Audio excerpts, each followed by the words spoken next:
Good evening, everyone. Good evening, everyone. And welcome to the Marion Minor Cook Athenaeum. My name's Henry Long, and I'm one of your 4 Athenaeum Fellows for the year. Throughout American history, universal basic income, also called UBI, has been a perennial policy proposal. These basic income schemes have taken on various forms, from Huey Long's Share Our Wealth, SOW, to Milton Friedman's Negative Income Tax, NIT, to Richard Nixon's Family Assistance Plan, FAP, to Jay Hammond's Alaska Permanent Fund, APF, and to Andrew Yang's Universal Basic Income, UBI. Now, clearly, these basic income proposals have an affinity for 3-letter acronyms. The reasons for these proposals have been myriad: reducing poverty, eliminating bureaucratic waste, increasing marriage rates, incentivizing work, minimizing economic inequality, preserving oil wealth, addressing the rise of automation, mitigating the effects of COVID-19, and so many more.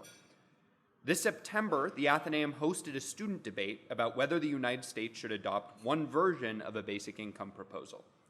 Tonight, that discussion will continue via a conversation between Annie Lowrey and Professor Cameron Shelton about the costs, benefits, feasibility, and implementability of universal basic income for the United States. Annie Lowrey is a staff writer on politics and economic policy at The Atlantic.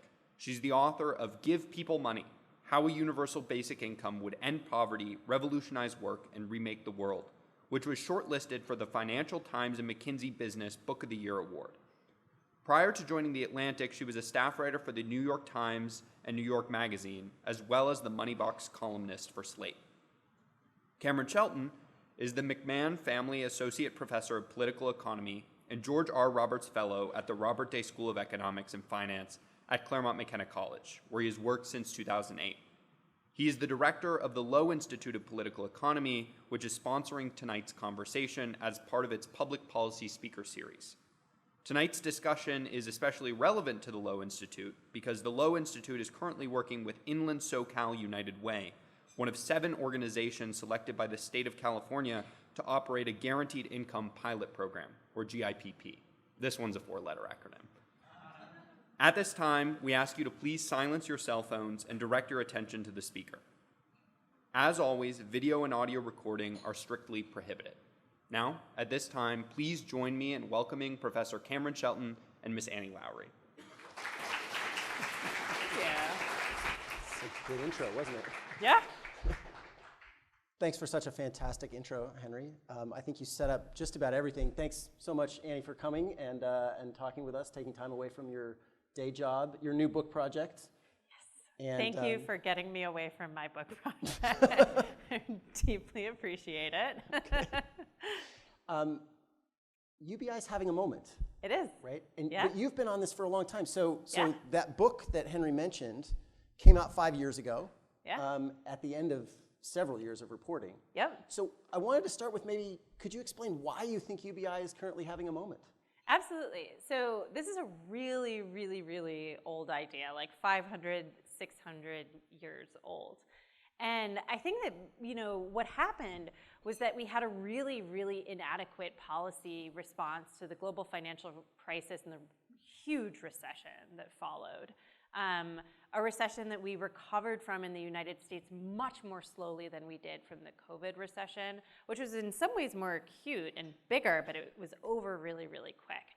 And so we undershot stimulus in the response to the Great Recession by roughly half. It now looks like we should have spent about $2 trillion to combat the big slowdown that came due to the collapse of the housing bubble and the enormous Wall Street cluster that happened afterwards.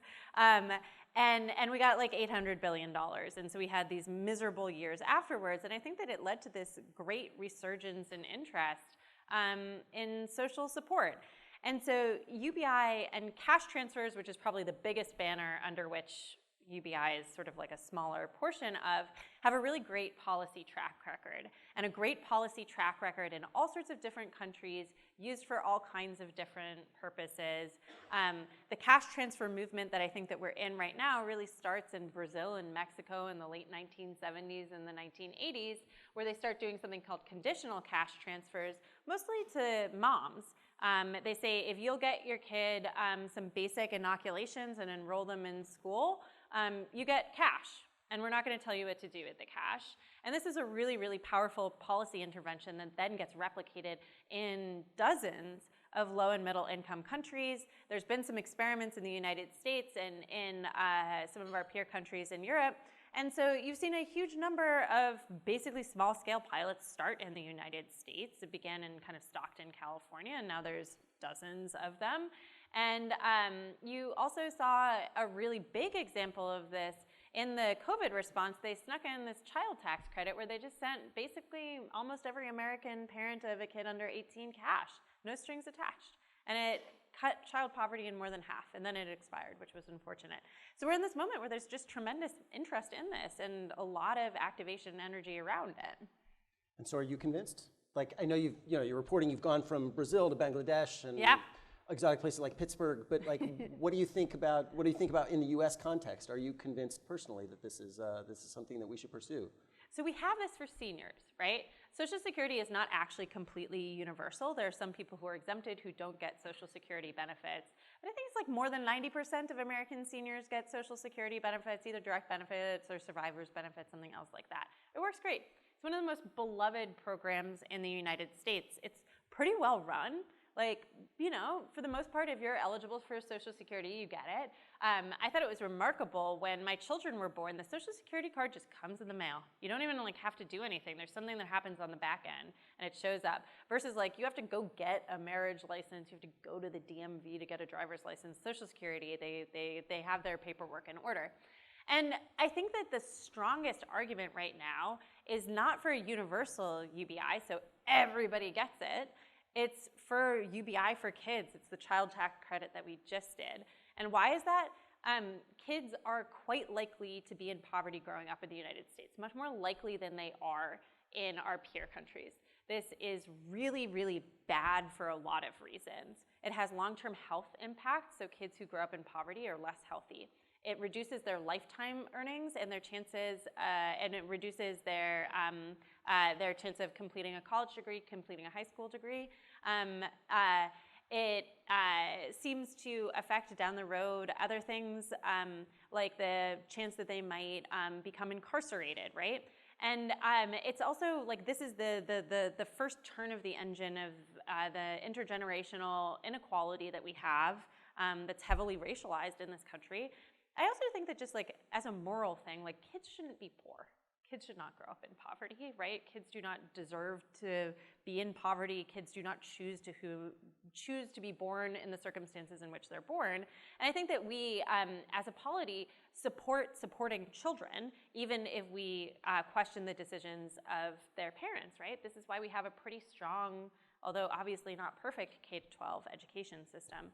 And so I think this is, I'm not going to sit here and tell you it's not expensive. It is. But it's an amazing investment. And so I think that that's probably the first thing. If I were going to do anything first, and this is in the book also, that's what I would do is UBI for kids.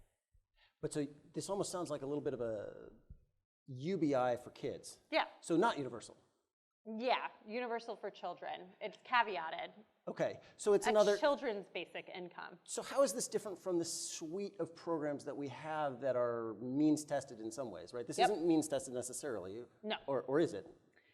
So the child tax credit was partially means tested. I think it would be fine to have, usually in other countries these are called family allowances. I think it would be fine to have one that wasn't means tested. Really important thing about means testing. So what are we talking about when we're talking about means testing? We might say that if you are making more than $100,000 a year, you're not eligible for this, right? So we need to know how much money you're making. You need to be filing taxes. It gets a little bit complicated. But you can get around means testing by taxing the money back. So I could say that I'm going to give everybody, all the kids, all the families are going to get a child allowance or a family allowance. but I'm going to increase taxes by the amount of the family allowance on the people I didn't want to have it in the first place. So the math works out that way. It's a little bit of an easier way of doing it. All of which is just to say, like, we could get into a lot of the weeds of like how you can structure these policies, but it's important to remember that we want to think about like what are we sending out into whom and what are we taking from people through the tax system as well. So yes, universal basic income, classic universal basic income, what are we talking about? We're talking about everybody getting it. We're talking about it being basic in the sense that it's enough to kind of help you live on, but not really enough to live totally comfortably on. $1,000 a month in the United States is the amount that's usually talked about. It's income, so it's cash. It's not an in-kind transfer. We're not giving you insurance. We're not giving you food stamps. We're giving you cash.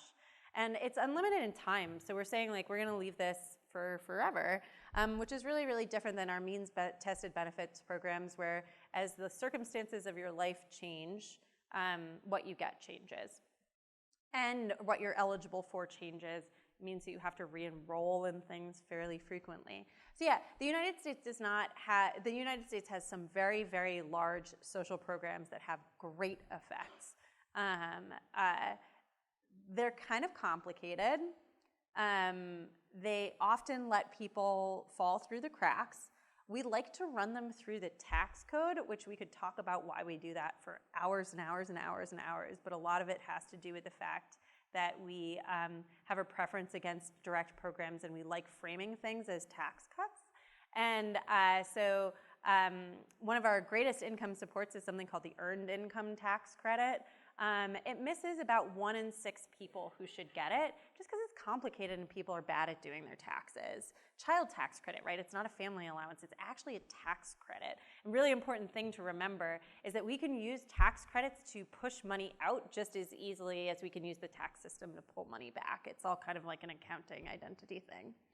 So a number of the things that you have in the book, as I recall, are discussing exactly this. Yes. One of your, at least in your reporting, seeming benefits of this universality is that it avoids people falling through cracks. Yes. And you have stories about that. I don't know if you want to share anything more about that. That's, I mean, we'll get to, don't worry, we're gonna cover potential downsides of these things as well. Sure. But you're expressing, as I recall, the idea that in fact, a lot of these programs are limited deliberately. Yes. And that it's almost deliberate in that some people fall through the cracks. Yes. So there's this idea in economics, this is very prevalent in like the 1980s, 1990s, that you want to create some friction, some administrative burden for a program so that only the people who really need it will get it.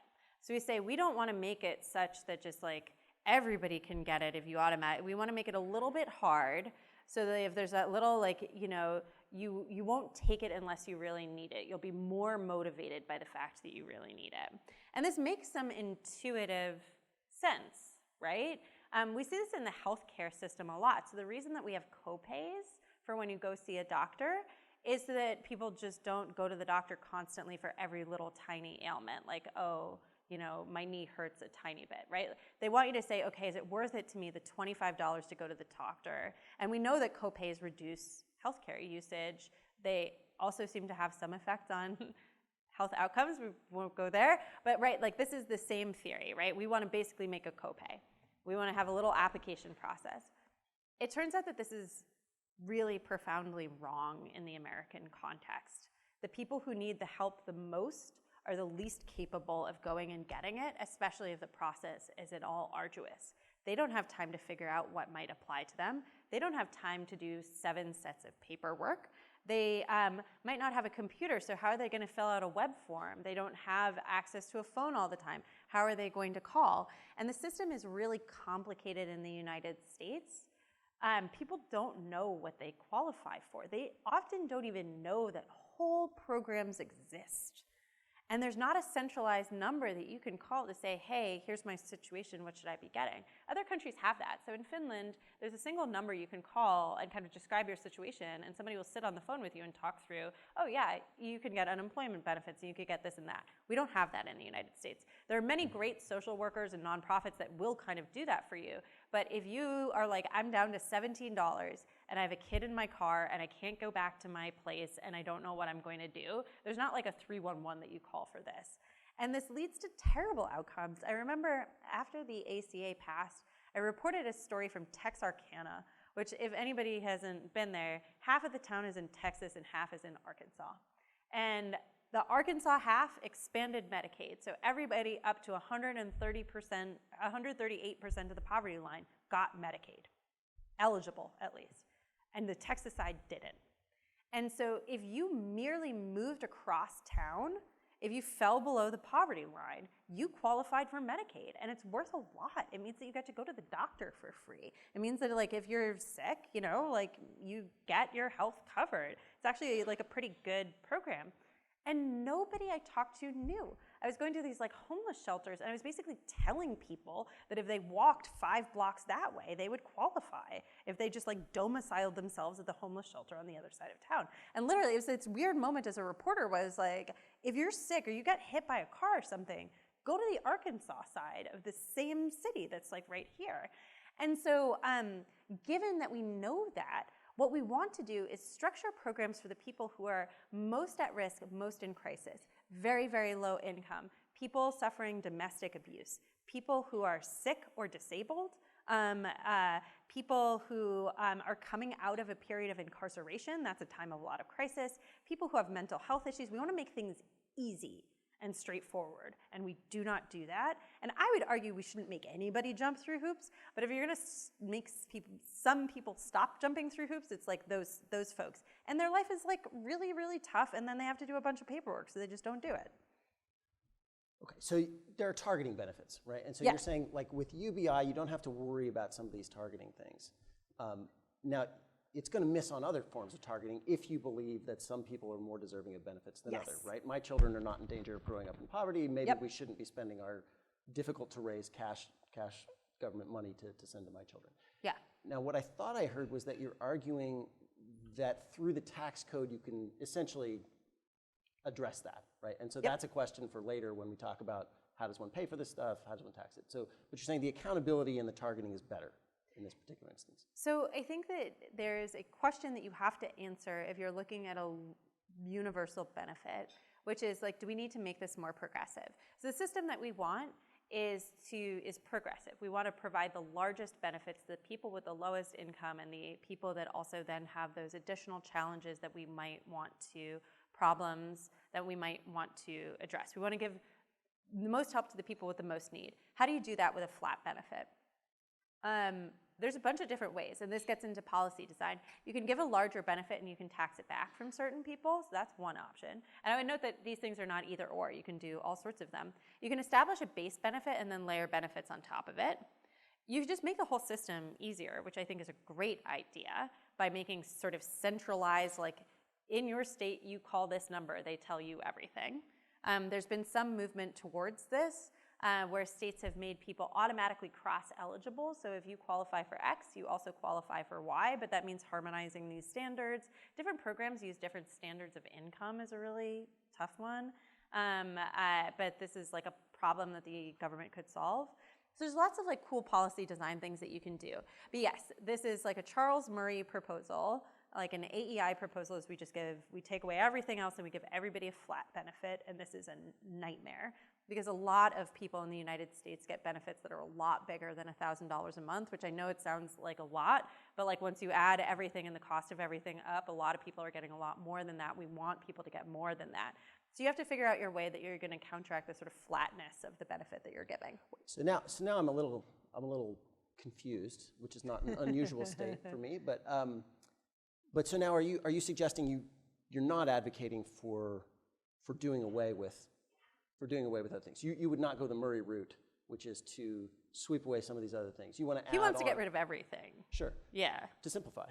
Yeah, but I think there's a lot of space between simplify and get rid of everything. Okay. So like when I think about policies that I would actually just tear apart, the big one is TANF, Temporary Assistance for Needy Families. This is our cash welfare program. It is terrible. It's a terrible program. It doesn't function terribly in all places. It does some good things for a lot of people, but most states use most of the cash not on cash benefits for at-risk young parents, which is what the money is supposed to be for. They divert it for other causes. Sometimes that's like early childhood education stuff. A lot of times it is like nonsense programs that don't work, like marriage promotion effort type things. These have no evidentiary backing. They use it to plug other budget holes. And TANF is like the most punitive program we have. It's miserable to apply for. It's short in duration, so you have to reapply for it over and over. Again, this is depending on where you are. The benefit is small, and it comes with these really onerous requirements. If you don't meet the requirements, you can be sanctioned, and the benefit can be clawed back. And like, this is just awful. We should just get rid of that. But when I think about like, should we have a universal cash benefit but then get rid of Medicaid? I'm like, no. Don't get rid of Medicaid, right? Like, leave Medicaid alone. Think about the bad programs. And if we want to do program simplification, we also just have a lot of different programs that apply to people. So like, one thing I think about a lot is we have all these housing programs that are generally run through town level or county level housing authorities. Literally all of them have different standards and waiting processes, and so you might be on a list for like 10 years waiting for public housing. You might be in a very complicated lottery process for a Section 8 voucher, that kind of thing. You know, so there's lots of places that are ripe for reform. But I think the idea of just flattening everything to give $1,000 a month to everyone is a bad one. So obviously, I mean, one of the things that you discuss in the book is talking about there are a lot of different arrays of policy choices. But I guess one of the things I'm trying to get a sense of and communicate to the audience is one of the benefits that at least you talk about and cite others as talking about is that it'll simplify some of these eligibility rules. Yep. And then you can play around with what else you layer on top.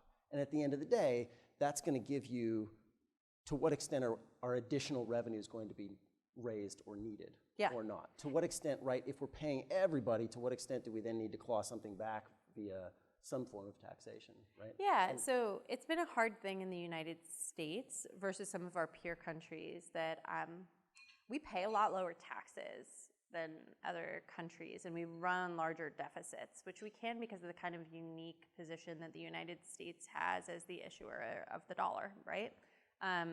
So there's been for a long time this concern that the bond market will come after us and start charging everybody higher interest rates.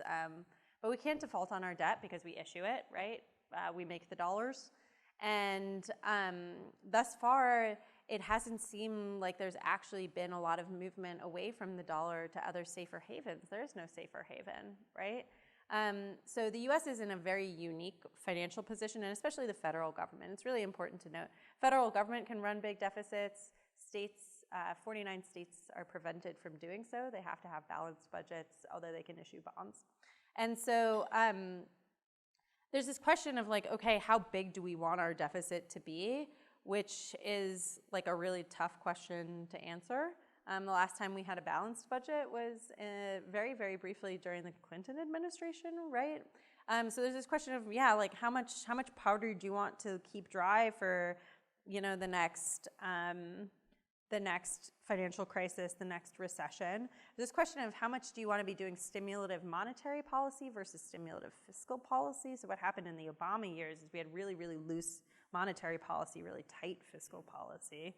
Now we have fairly loose fiscal policy and really tight monetary policy. It's like a different, so I think that you're getting into these kind of bigger questions. The point is, I'm not avoiding the question, I'm saying it's complicated to answer. We can raise lots of tax money. I think that one problem, there's lots of money to be taxed, especially if you're willing to think about wealth taxation or things like a VAT, which is a value-added tax. It's functionally a consumption tax. A lot of other countries have it. One thing that I think is tough in the US is that Democrats have vowed not to raise taxes on families lower than $400,000 a year in earnings. That puts you in the top 1%. It means that you are saying that you're never going to raise taxes on like 99% of people. And there, I think that one of the questions I have is literally like, okay, there's only so much money you can raise from the 1% because there's just not that many of them, even if they're making huge amounts of money, right? Most of the money is being made by the 99% still. And then the second issue, I think, is like, do we not want to set an example, form of polity? Do we not want to convince people in the middle class that it would be better for them to pay a little bit of higher taxes but have better social services? Could we show them that? could we actually do that? Could we like provide better services for higher tax rates? Yeah, it's a tough one. So there are a number of things, and you list a number of ways of financing if you're trying to increase the welfare state, right? Yeah. Along with this. You mentioned some of them, deficit financing, although we're already running a large large deficit. Quite a large deficit for good times. Value-added tax, you mentioned that. William Gale just wrote something about financing a rather small UBI, but via the value-added tax, that kind of stuff. Is that what you're advocating, to increase the size of the Social Security state and then figure out some way of paying for it in some combination of these things? I think that I think that we could use a larger welfare state. I think that there's a lot of things in the United States that we could use. So 0 to 5, early childhood education and 0 to 5 care is a really, really big one. An expansion and a patching of the holes that we have. I think there's lots and lots of ways to do it. But yeah, I think when you're thinking about taxation, you have a lot of options. And again, we're kind of a low tax country. We're a high income and a low tax country. And people are not used to the idea that even middle class families might be paying a lot more in tax. I think the question of like, do we need to do that? It feels like it's like just a bit above my pay grade and really interesting to think about like what is the level of taxation that we're comfortable with and the level of deficit that we're capable of running. So one of the things that I haven't seen in much of the discourse about UBI, there's a lot of discussion about whether giving people money will lead them to stop working. Yes. And I think you've convincingly in the book, you've cited studies, and I know from my readings as an economist that generally speaking, that's not a thing. Like people don't stop working. Yeah. Very, very little. Sometimes mothers with young children cut back on work, but you might not think that's a bad thing, right? Yeah, so I think what you see is like not a large reduction. So you do see people stop working. I think that when you see them stop working, it's really great to drill down into the reasons. So young parents spending more time with their kids, people close to retirement, retiring, people at the age of higher education spending more time in school. But the bigger thing that I don't see, the moral hazard that economists might worry more about, is in order to finance an expansion, you need to essentially levy taxes, right? Yep. Those taxes have implications for labor supply. Yeah. There's many decades long literature on this, and so I think am I wrong? I don't see that in the UBI literature to discuss that particular potential supply side problem with cutting back on labor supply. The estimates that I see are, well, anyway. Am I wrong that I don't see that in the literature? Yeah, so I think that what we're doing is kind of circling this question of like, again, not to not answer the question. There's this idea that we raise tax money and then we spend it. And if you spend any time in Washington, you understand that we spend and then we kind of raise some tax revenue. And so you can almost divorce the question of like what should we be providing when we spend money and what should we be taxing and how much money should we raise. In some ways, I think it's a really good thing to like actually break those two things in half and also then say that the amount of deficit that we're running is something that we decide on the basis of basically how much gas we want to be pouring onto the economy. And now with this like very rapidly changing understanding, so I think probably some folks in the room who are students might not remember the whole deficit freak out in 2011, right? So we have the global financial crisis. We're in the midst of this like miserable recession that we've actually turned out of, right? So the recession formally ends in 2009.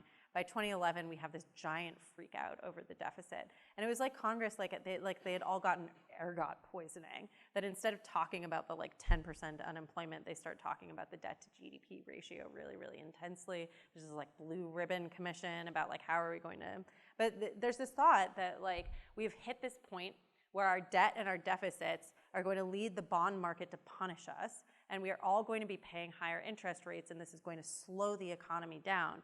And the thing that instead gets proven is that this is like not true at all, and that our understanding of the relationship between debt and GDP growth is kind of faulty. And like the people kind of stop listening to the big macro people, I think, a little bit. And so, which then comes back to the next thing that you're saying, okay, like what has to be paid for? And what do we even think of pay-fors is something that there's been a radical change in Washington in the last 10 years. People kind of don't really care about the debt and the deficits in the same way that they do. And I think that maybe that leaves space to sort of think about like, okay, what do we want to be taxing and how much tax money do we want to raise? It's probably a pretty good argument right now that instead of hiking interest rates ever higher, they could slow the economy down a little bit by raising taxes, and that would probably be better, right? Like you'd take your foot off of the neck of the housing market, for instance. But I think that we don't have completely rational conversations about that. Let me switch to a different direction, which is something that I had originally thought we would talk about, and then when you moved in a direction towards education, I left it. But most of the discussion that I've heard lately is we need a UBI because of technological unemployment. Robots, right, okay. Yeah. I've got a quote, if you don't mind. I Go. have to model for all my students the way that I like to do these things. So you don't seem convinced. No. Now, you're writing 5 years ago. Yeah. Things have changed since 5 years. Sure. But you say, the arguments for implementing a UBI to ward off technological unemployment felt hyperbolic or at least premature to me. Yeah. Generative AI, progress on self-driving cars to put, all the truckers in this particular area out of work. Yeah. Has it changed? Is there, in terms of the push, the need for UBI to give back, and maybe even broaden the question, right, to alleviate some of the low worker bargaining power that's currently happening, right? To give people the ability, I think as one of the folks you interviewed in here, to say no to a bad job. Yep. That kind of stuff. That would be great. Is that not convincing? So this is in the book. This is one of my favorite stats about the American economy. So I think in the late 1800s, employment in the United States is 40% agricultural. So 40% of people are involved in agriculture. It's often really hard work. It's tough working on a farm, right? It falls to 1%. And that shift, which happens fairly quickly, does not result in mass unemployment. Another really amazing stat, and this is recounted in the book also, is that electrification happens. It saturates the economy fairly quickly. It has some productivity effects, but it takes 30 or 40 years to show up. It doesn't cause mass unemployment, right? The internet is invented. It becomes much more prevalent in homes and businesses in the 1980s. There's a small productivity improvement in the 1990s. It goes away. No mass unemployment. So if we were going to see mass unemployment from AI, it would be a really big change in productivity, huge boom in productivity, and job losses or job dislocations that happened fast. And maybe that'll happen. And to a certain extent, I think it would be so good for the economy if productivity went up, right? That's kind of the secret sauce, that we all have a bigger pie to share, and then we can think about how to share it. We wouldn't have to think so much about who's getting exactly what slice of the pie if the pie were way bigger, right? That's nice. We've had really low productivity for a long time. And I'm not a generative AI expert. I am sure that it will have job impacts, and I think it's possible that those job impacts will be even centralized in my own industry. I think it's kind of hilarious that it seems like it might put a lot of software engineers out of work because it makes it much easier to write code, which I do not understand that whole thing. But it's just, a lot of things that we think are going to cause job losses don't cause net job losses, because they also cause job gains. And yeah, so I don't know. I feel like you have this reason to be skeptical, which is that you're, looking backwards, and this just doesn't happen that often. But I think so for instance, David Otter at MIT has written a lot about this, right?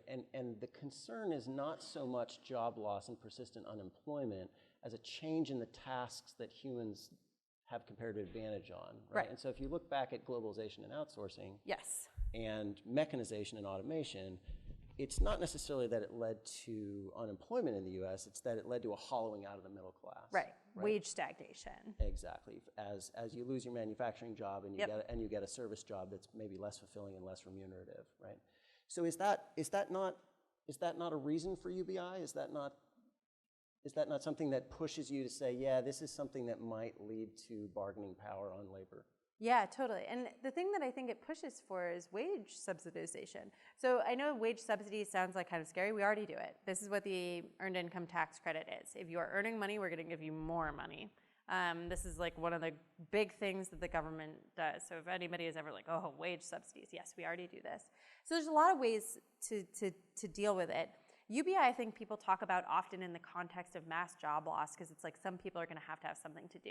And I think there's two problems with this. One is like, okay, where's the mass job loss coming from, right? The unemployment at 50%, which would be a social catastrophe because people really like working, actually. Like nobody really likes their job, but people like to be employed in things that they, it's like healthy. People like having a workplace to go to, right? Like they like being engaged.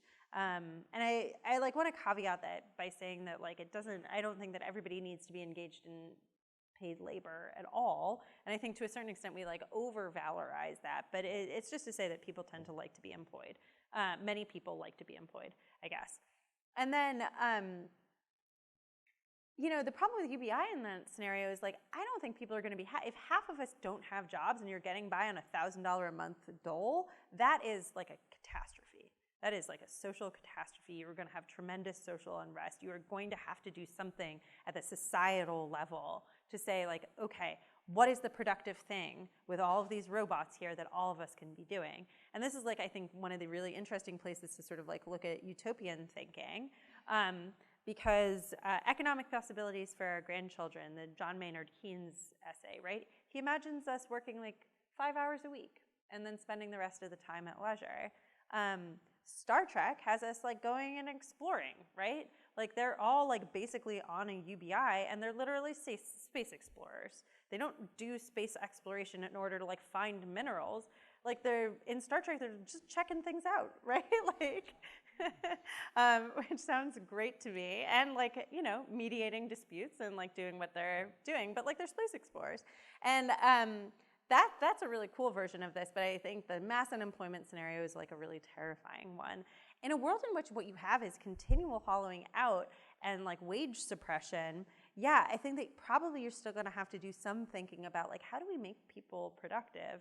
And I want to say here, I think all of us here could think of 1,000 different ways there's so much to be done always. There's so much to do. There's environmental restoration. There's all kinds of jobs that we can think about having. There's a tremendous need for care work, for people to like work in healthcare jobs, childcare jobs, jobs related to like population aging and anyway, I don't want to imply that there isn't. And there's also non-remunerative things, right? There's like art is just like a wonderful thing that we could have people do. But yeah, I think that at that point we need to be thinking about other social structures that maximize welfare in a broad sense. And I don't think as a country we think about doing that a lot, in part because we have a lot of material deprivation despite being a very high income country. So I guess I'm going to try to bring us around to some kind of synthesis and then open things up for questions. What I've been trying to do is to the public discourse, yeah, there are UBI as a panacea. Yes. Or at least it's offered as a solution for many, many different things. Yes. And since you've reported on a lot of this and you have a lot of experience with these things, I've been trying to get your sense of which of these seem reasonable, which of these seem, yeah, that seems plausible, that seems like something. And from what I'm understanding, and you can tell me no, you've heard me wrong. It's not a great way of dealing with labor issues. That doesn't seem plausible. Either job stagnation or wage polarization or these other things. That it's maybe not the best way of that it's really better about dealing with targeting issues in the welfare state and maybe being a way of pursuing a progressive agenda of increasing the welfare state. And then thinking about how one funds it, which I always come to, right? The Economist magazine had this great article in 2016, The Economist with their sort of dry skepticism about everything, that's the way they write, and they said, to a certain extent, it's hard to, I've forgotten the exact quote, I'm afraid, but it's basically, it's very expensive for not much income, right, if you're doing this. And so I'm sort of curious again about the spending aspect and the financing aspect. And on the financing aspect, you at least seem convinced that the moral hazard and the supply side effects of people pulling back on work not because they're getting money, but because of the tax side, right? Because of however you're raising taxes, usually an income tax component comes along with it. VAT usually doesn't cover everything. And those have pretty big effects on labor supply. Am I fair? Am I missing something? Is there a part of the story that you've reported on that you think, you know what, we should really bring this out as well? I think philosophically, one of the things that I find interesting about UBI is it is an instantiation of this social value that we're setting a floor and we're not going to let people fall through it. Like, no more net, there's a floor. And I've spent a lot of time reporting in communities where, like, there's no floor. Not so much anymore now, but even like 10, 15 years ago, it's a really great book by Luke Schaefer and Kathy Eden, who are sociologists, about this relatively small number, but nevertheless hundreds of thousands of Americans who live on less than $2 a day. You don't really see that happen in other high-income countries. And this is cash income, so they would, have other kind of like in-kind benefits. But at that level of poverty, like, what are you doing to try to make your very meager ends meet? You're selling plasma is a really big one. You're like taking odd jobs. It just makes you very vulnerable. We have a tremendous amount of street homelessness, which obviously in California has gotten so much worse with the housing crisis over the last 10 years. There's a big push in the Obama administration to end veteran homelessness. It hasn't really worked. There's been various pushes to end homelessness among families with children. That hasn't always worked very well. And there I think you actually need a supply solution, right? Like, we need more houses. Cash doesn't exactly solve that problem. But I think one of the things that I find troubling about living in the United States is that you have some subset of people who just get really desperate, or where their poverty is really, really impossible to break out of intergenerationally. You have communities where it feels like nobody has the money to leave, but at the same time, there's no way to make enough money to stay. And we just don't have to do it, right? Wealthy people have a basic income in the sense that they always have somebody that they can fall back onto. So one thing about like our kin networks is that if you're in a high-income family and something's going on, like you need to leave an abusive partner, you just need to get out of this place and go get healthcare or get something else someplace else. Like, there's going to be the resources marshaled for you to do that, often really quickly and really directly. We just have a lot of people that that's not true for because we're really high inequality. And I think that we've sort of said to ourselves, well, if you pull yourselves up, anybody can make it here. And that allowing people to fall also means that we're allowing them to rise. And I've come to think of that as just being like A, not true, and B, really cruel, right? I think that we still have a lot of work in sort of establishing a floor. And I'm actually UBI is a tool, right? Like, I don't even think of it exactly as being, there's a lot of sort of like folks who see it as an end into itself and a policy goal unto itself. And I'm kind of like, I think we should look at the problems we have and try and fix them with the best solutions that we have.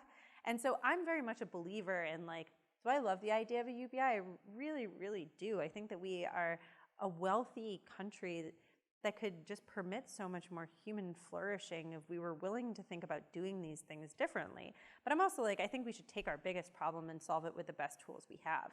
We know we need policy simplification. We know cash is like the best tool that we have to get people out of poverty. It remains slightly controversial, the idea that you can just give people cash to get them out of poverty, but we've proven it in like hundreds of studies in different places over and over and over again. And so I think that we can think about like UBI-ish policies as a way to sort of get us out of the social circumstance that we found ourselves in. And yeah, it's like, do I worry about like labor supply? Absolutely. But I also think that there are other things that are affecting the American labor supply, and we should just like tackle those in that way. So it seems pretty clear that opiate epidemic has had a pretty bad effect on the American labor supply. It also seems that like there's a health crisis in the country that has made it harder for folks to work. Our tendency to allow people to have long spells of employment seems to reduce labor supply. So I think that if we're kind of clear-eyed about what problems we would like to fix and how we could fix them, but I think we really need to like get over this idea that like just giving people cash is great. And there's so many circumstances in which we should be doing that as opposed to be doing something else. All right. I was going to ask you what you wanted to know. Like, so I'm gonna, it's almost like I'm stealing the first question, but what is it that you think we need to know? Is there anything else that we need to know? Any other studies that we should, this is not like a plug, what should the Lowe Institute do, but are there any other studies that we need to know to make this more feasible? So cash transfers are like among the best studied. We have so much data. And we have data from here. We have data from countries that I consider kind of similar to us, like a France or a Canada. We have similar data that comes from countries that are very dissimilar to us, which I think indicates that there's something actually kind of universal if you're seeing sort of these results replicate over and over again. And we now have all of these pilots, and they all kind of like want to demonstrate, but I really think of it as a political act and about building a constituency, more so than like answering a question. There's all kinds of questions that there's public policy topics that I feel like we really could build an evidentiary base on, and this isn't quite one of them. But I feel like the work still sort of isn't done, and I see it in my own work to kind of convince people like it really doesn't lead to increased vice spending, so spending on things like cigarettes or drugs, or on things like gambling, even if some of the money does go towards that. We know that there's some labor supply effects, but we know that they're probably more muted than you think. You're not going to lead everybody to drop out of the labor force. We also know that people just prefer cash to other forms of benefits. And I think it's a sort of a fundamental tenet of my reporting is that people are experts on their own experience. And if you ask really low-income people what they want, and you're like, oh, do you want this voucher or do you want cash? They're often like, look at you like you're a little nuts, and they're like, yeah, I'll take the cash, thanks, you know? And so I think seeing people as, again, being experts and asking them what they want. And two things I hear over and over again is, yeah, they would love cash and they want policy simplification. Okay. I think we're going to open it up to questions. Thank you. Thank you. Thank you. So now you're going to get grilled. The students are. Yeah, no, I'm hoping so. I did instigate some clapping, so I guess. But thank you so much for your talk and your conversation, Professor Shelton and Ms. Lowrey. We'll now move to the Q&A portion of our evening. So if you have a question for Ms. Lowrey or Professor Shelton, please line up on one of the two walls. We'll be open in between them. When you come up to ask your question, just introduce yourself, say your name, what school you're from, what you're studying, what year you are, where you're from. Please keep your questions short, roughly 1 to 2 minutes. Refrain from follow-up. Thank you so much. Looking forward to your questions.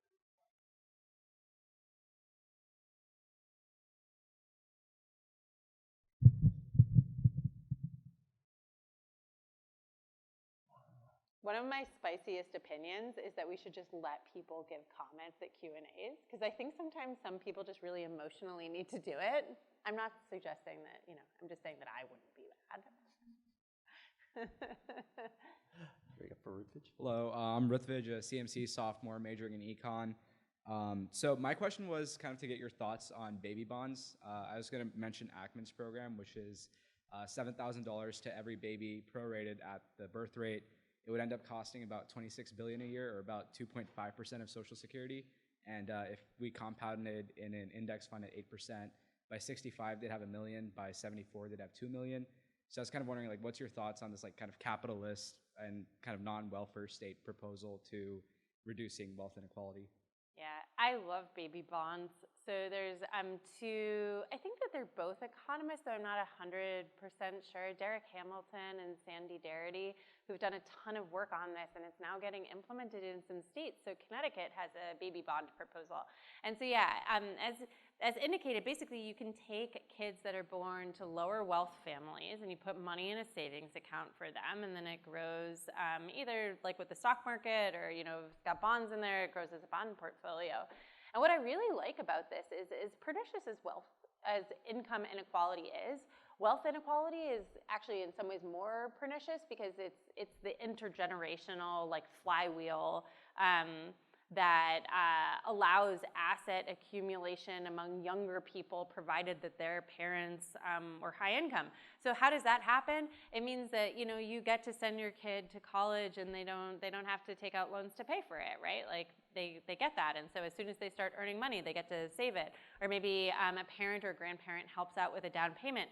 And that's not to say that that's like a bad thing for those families to do. It just means that you have other families that they can never actually get that capital going, and so they can't accumulate the capital intergenerationally. So I love baby bonds, and a lot of the proposals, they say that you can access the money at 18, usually for a qualifying event, so purchasing a home, starting a business, or going to an educational program, whether that's something like training school for becoming like an electrician or something, or going to college or university. I think this is a great idea, and one of the reasons I like it is exactly what you said. It is kind of like a capitalistic thing, that it doesn't cost that much because you have this 18-year waiting period, and you can give relatively small amounts of money to the babies, and then it just like grows and grows and grows. And it's a proposal that has had bipartisan support, which I think that we should always be looking for those. The targeting is also one time.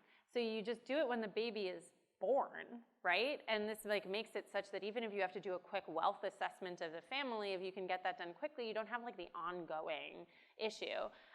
So I love baby bonds. I think that they're like a great proposal. I'm really excited to see how the Connecticut thing turns out. And again, I think we can put it in this our big basket of UBI-ish ideas that we could implement. And it's also just like, as you said, I know $26 billion, it sounds like a lot of money, but in the context of federal spending, it's like tiny, little tiny program that we'd be like letting the market work for everybody, which I think is really great. Thank you. Yeah. Hi, my name is Arlo J. I'm a sophomore at CMC. So I was wondering, I believe that in Brazil, the Brazilian conditional program, there was this concept of graduating from the program where families, as a result of the assistance, would improve their economic standing to the point where they would no longer qualify for the assistance. So I was wondering, when we're talking about how to pay for these kind of the increase in the welfare state or these child tax credits, is there a sense that as a result of this program, helping lift people out of homelessness, helping children avoid lives of crime, that in some ways, instead of maybe increasing the deficit or raising taxes, that maybe this program will pay for itself? Yeah, so the pay for itself question is a really great one. We have knowledge of a limited number of social programs that pay for themselves. So one of that pay for themselves by reducing later spending down the road. So one is nurse-family partnerships, which is where they send specially trained nurses in to provide healthcare and counseling on how to take care of a baby to at-risk and really low-income new parents, often who are teen parents. And this does a bunch of things. It connects them to social services. It makes sure that the kid is enrolled in the state CHIP program, and the mom gets Medicaid and gets, or the birthing parent gets follow-up visits, and it pays for itself. And a lot of other things don't pay for themselves exactly, but they generate great social benefits. And so I'm always really careful to say, like, things don't have to be an investment, and they don't have to pay for themselves. We can just do them because we feel like they're good, right? And I always worry about it as like a bit of a yardstick, that any social program has to be seen as like an investment as opposed to just okay, like we're gonna just make this family's life better for the period of time that they're making better. So one thing that I'm thinking about, there was kind of a dispiriting study that came out of California. It's a huge study of this intervention to give cash to the very low income parents of low birth weight children. And the babies, the low birth weight cut in this case was really low. So babies were less than 3 pounds, I think, or less than 2.5 pounds. So all of them were in the NICU. Many of them had ongoing health programs. And the additional money didn't lead to better educational outcomes or higher earnings for those kids down the road. And so you're like, well, that's a bit disappointing. But then you're like, but that provided a little bit of help to a family in crisis. And are we really giving money to parents who have just gone through a really difficult thing? Again, you have a baby in the NICU and you're really, really desperately poor yourself. Do we really need to be doing that in order to raise educational attainment? Like, it just feels like kind of like a strange bank shot. And so, yeah, I think a lot about, we know that we would have a bigger and higher productivity economy if we did more to invest in at-risk people and especially at-risk young people. But I think it's also kind of okay to say, like, we're really rich and we could spend money on stuff. It's totally fine to do it. And like, maybe we need to like release some of these programs from the, you know, tax cuts don't pay for themselves. We just spend money on them. Like, it's okay to do it. And I know that that's probably wouldn't make me a very good politician, but yeah. I thank you for the question. Thank you. Hi, thank you so much for the talk. I'm Parishi, and I'm a sophomore at CMC. And one thing that I was thinking about, I'm wondering what the underlying or fundamental beliefs that you have that have influenced you to be pro-UBI for families with kids? Yeah, it's a good question. I think that I started to feel, it's funny because when I wrote the book, I didn't have children. And now I do have kids. I have 2 little boys. And I think that there's something about the way that we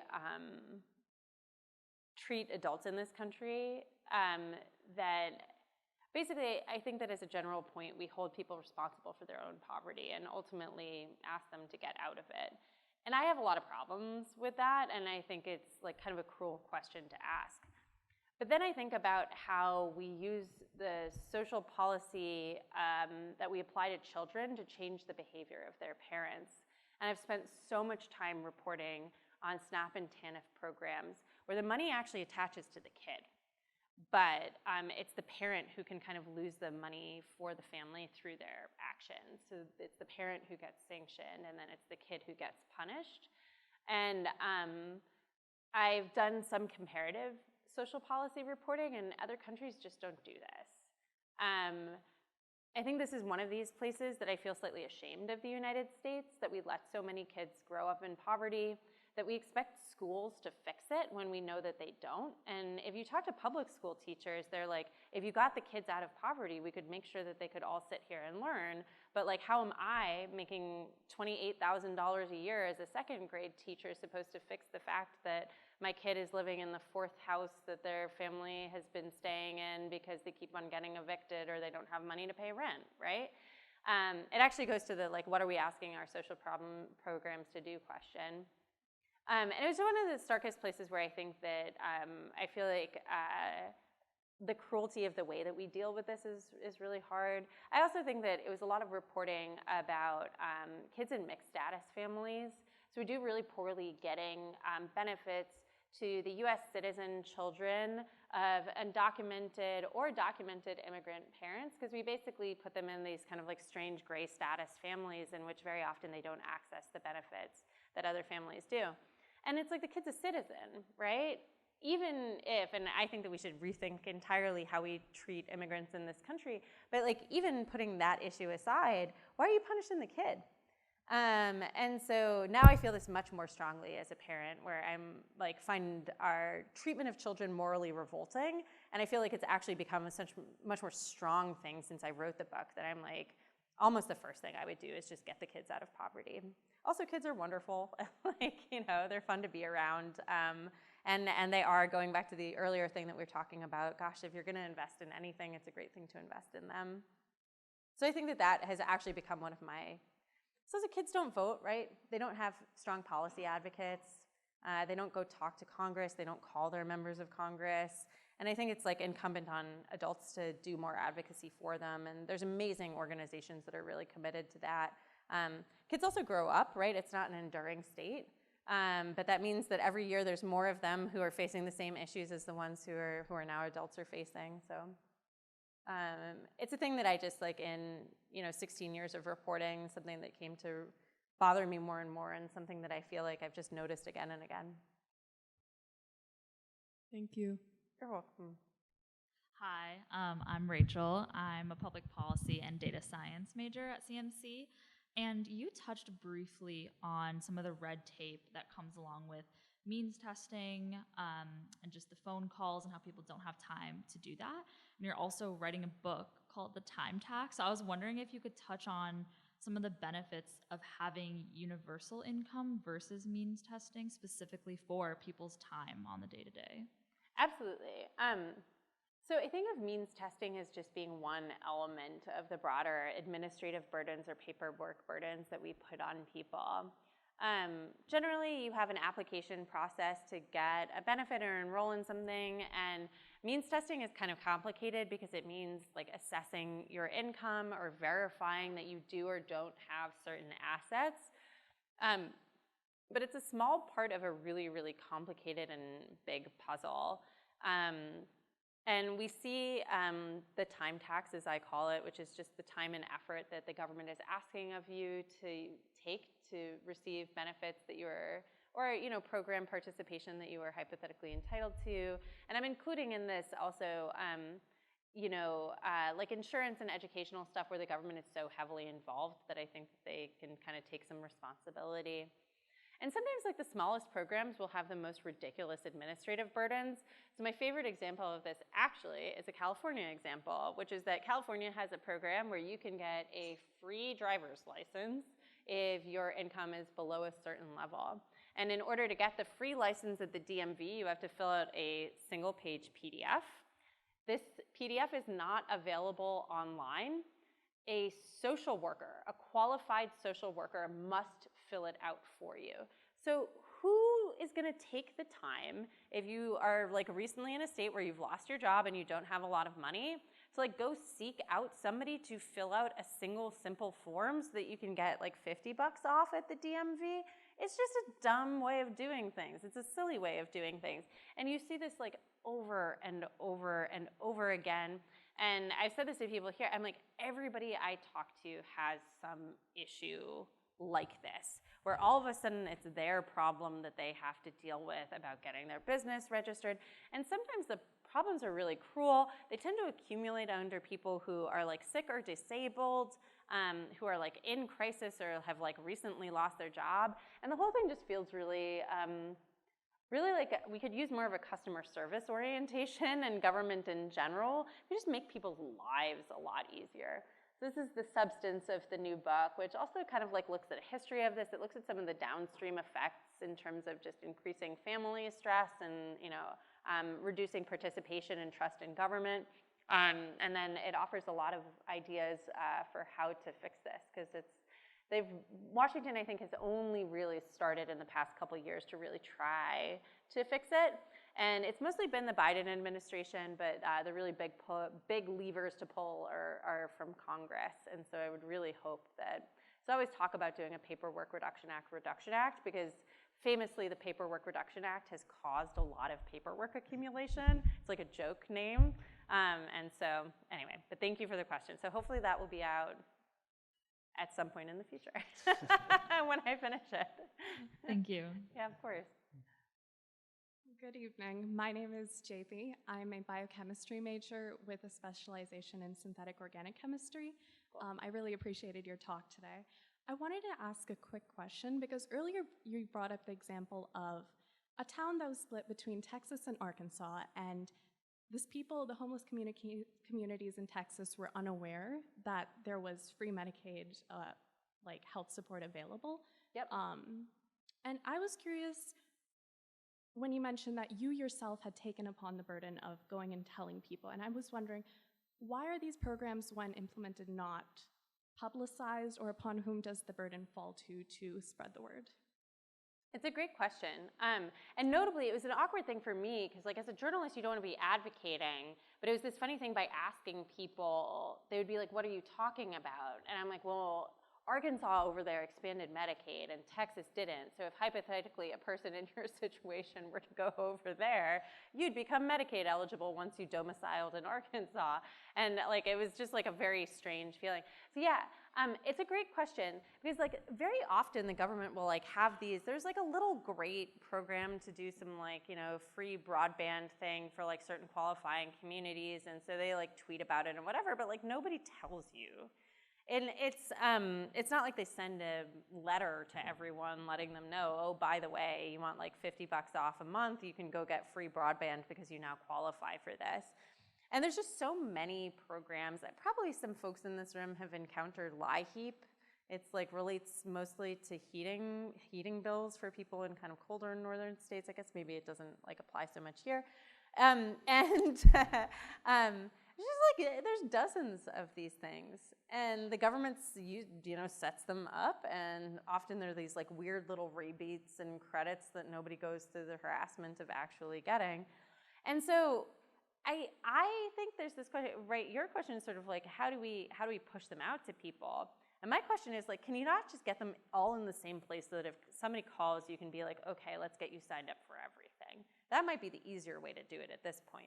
But I think we want to be asking ourselves I think it was like the FCC that ran this little tiny broadband thing, like if they're going to be bothering to do that, and they know that kind of the only people who are going to be signing up for it are the people who are like fairly knowledgeable, and like we're happening to look at like the FCC Twitter account. I'm now misremembering which exact 3-letter agency this was, so please like don't quote me on this. It's like a really big problem, also because it's like a waste of government resources. So for big programs, so one thing that they did for Obamacare, they had this whole program called the Navigators, that they would like send out community navigators to like find people and help them enroll. And they would sit in like local coffee shops, and they were local people. It was like this really cool thing that you could go sit with somebody who's like maybe your neighbor, and they would help you figure out, okay, are you Medicaid eligible, or do you need to go on the exchanges, and like what kind of plans work for you for the exchanges. But eventually the implementation funding ran out. One cool thing about the stimulus checks, right, was like they just went out to people automatically. So all these stories of people getting them and being like, what? Like, what is this, and how do you have my address? And it's like, well, yeah, the IRS has your address mostly. And so direct provision is really, really great for exactly that reason. And so doing more things like that, and then I think also providing central places for people to go is like one of the many options for starting to think about how to get better policy design. And just as a follow-up question, earlier in the talk you also mentioned, I wasn't sure if you were bringing up a specific example or had a specific example in mind, but you did say at some point, oh, it's not like people that are in desperate need have a phone number to call, like 311 I think was the number you said, but I wasn't sure if that was relevant to this, and whether you think a program like that could be set up in the US, or is there just no motivation for it to be made? So part of the problem with that, and so one big caveat here is that programs are mostly run by the states and then sometimes by towns and counties, but some things are federal, right? So you're already starting with like different layers of government that operate under different systems. Some programs have cross-eligibility and will have people who will tell you about other programs or sign you up for them, but it's dependent on the state and the program. So like we're just starting from a place of things being really complicated, right? And then some programs are like in the moment sort of, right, like I need unemployment insurance because I just lost my job and I'm gonna be eligible for this period of time or whatever. Whereas some are more of an ongoing, like, I don't know, I might get food stamps at some point because I feel like I'm not really capable of paying my grocery bills. And so yeah, there is, and there's these things called no wrong door policies where people, if they kind of go knock on the wrong door, the government will sort of be like, oh, you can't call here or whatever. But like even just different departments within states run different things. So very often it's like the Health and Human Services Department that is running like cash assistance if you're a low-income parent. But like your WIC might be in an entirely separate office type thing. It's just a really complicated problem to solve. And so yeah, I thought that there could be like a better kind of like navigator role. But the problem is like even just determining eligibility is really not straightforward, right? They have these like enormous flow sheets that will sometimes show like, okay, what's this person's income? Did they lose a job? Are they a single parent? Are they employed or not employed? What's their disability status? Disability is a whole other thing because that's run through Social Security. Disability is run through Social Security, right? An entirely different like structure with its own series of courts. It's just really complicated. I don't think that there's exactly a clean answer, but there's a lot of things that could be done better, including just like providing some kind of navigating. And I was actually thinking like, since I'm like, maybe some states actually just do it through 311, possibly. I don't think that that's quite common, but maybe. 211, thank you. 211 is in most states these days. It started in Atlanta in '96. But like, you know, it's still just a difficult, yeah, it's a difficult problem to solve. Thank you for your time. Mm-hmm. Hi, I'm Aiden. I'm a physics major at Pomona Junior.